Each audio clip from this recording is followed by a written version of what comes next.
আকাশবাণী আগরতলা স্থানীয় সংবাদ পড়ছি সুমিতা বণি। বিকশিত ভারত গ্যারান্টি ফর রোজগার অ্যান্ড আজীবিকা মিশন গ্রামীণ ভিবিজি রামজি আইন 2025 গতকাল থেকে সারা দেশে কার্যকর হয়েছে। কেন্দ্রীয় গ্রামোন্নয়ন মন্ত্রক জানিয়েছে এই আইনটি প্রতি আর্থিক বছরে 125 দিনের মজুরি ভিত্তিক কর্মসংস্থানের নিশ্চয়তা দেবে। নতুন এই আইনে সময়মতো স্বচ্ছ এবং জবাবদিহিমূলক মজুরি প্রদানের উপর জোর দেওয়া হয়েছে। ভিবিজি রামজি আইন 2025 যা 2047 সালের মধ্যে বিকশিত ভারত গড়ার লক্ষ্যের সঙ্গে গ্রামীণ কর্মসংস্থান সৃষ্টিকে সমন্বিত করার জন্য তৈরি করা হয়েছে। কেন্দ্রীয় গ্রামোন্নয়ন মন্ত্রী শিবরাজ সিং চৌহান বলেছেন, ভিবিজি রামজি আইন 2025 বিকশিত ভারত গঠনের এক ঐতিহাসিক পদক্ষেপ। দেশজুড়ে চিকিৎসক দিবস উদযাপন উপলক্ষে গতকাল প্রধানমন্ত্রী নরেন্দ্র মোদী দেশের সমস্ত চিকিৎসককে শুভেচ্ছা জানান। সামাজিক মাধ্যমে তিনি বলেন, চিকিৎসকদের কঠোর পরিশ্রম, সহমর্মিতা ও নিষ্ঠাই ভারতের স্বাস্থ্য ব্যবস্থার মূল ভিত্তি। তিনি আরও বলেন, বিকশিত ভারত গঠনের লক্ষ্যে চিকিৎসকরা গুরুত্বপূর্ণ ভূমিকা পালন করে যাবেন।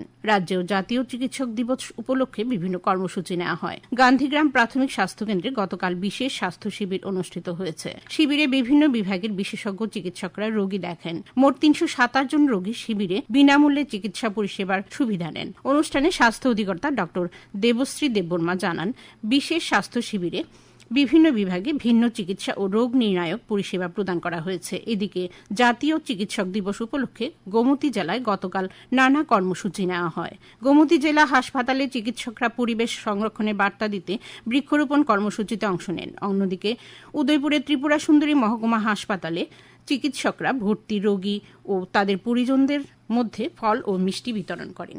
তপশিলি জাতি কল্যাণ মন্ত্রী সুধাংশু দাস বলেছেন, রাজ্য সরকার তপশিলি জাতি সম্প্রদায়ের কাছে প্রতিটা কল্যাণমূলক উদ্যোগ পৌঁছাতে প্রতিশ্রুতিবদ্ধ।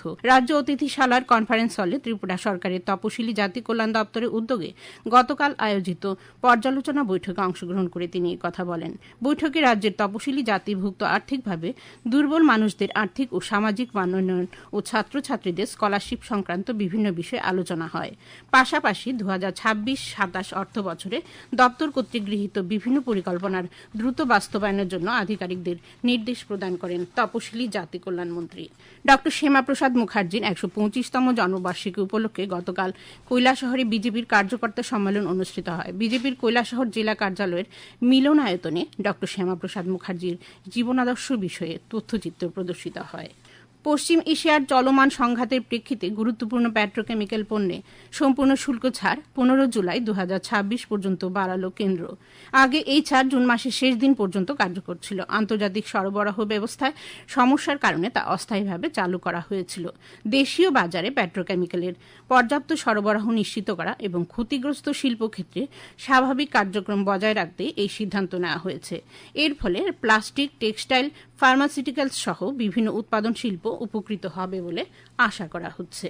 এমজিএন রেগা আইন পুনরায় চালু করার দাবিতে গতকাল দক্ষিণ জেলার বিলোনিয়া শহর, শ্রীরামপুর, ভারতচন্দ্রনগর সহ বিভিন্ন জায়গায় প্রতিবাদ মিছিল করে ক্ষেত মজুর ইউনিয়ন, সারা ভারত কৃষক সভা, সিআইটিইউ, ত্রিপুরা ক্রিকেট অ্যাসোসিয়েশন পরিচালিত রাজ্যভিত্তিক সিনিয়র ক্রিকেটের প্লেট পুলের খেলা গতকাল থেকে শুরু হয়েছে। বিভিন্ন মহকুমার মাঠে উদ্বোধনী দিনে 3টি খেলা হয়। এতে ধর্মনগর 6 উইকেটে, আমবাসাকে, কমলপুর 5 উইকেটে, লংতরাই ভ্যালিতে এবং কাঞ্চনপুর 3 উইকেটে গন্ডাছড়াকে হারিয়ে দেয়। ফুটবল বিশ্বকাপের শেষ দুটি নকআউট ম্যাচে ইংল্যান্ড 2-1 গোলে কঙ্গো প্রজাতন্ত্রকে হারিয়েছে।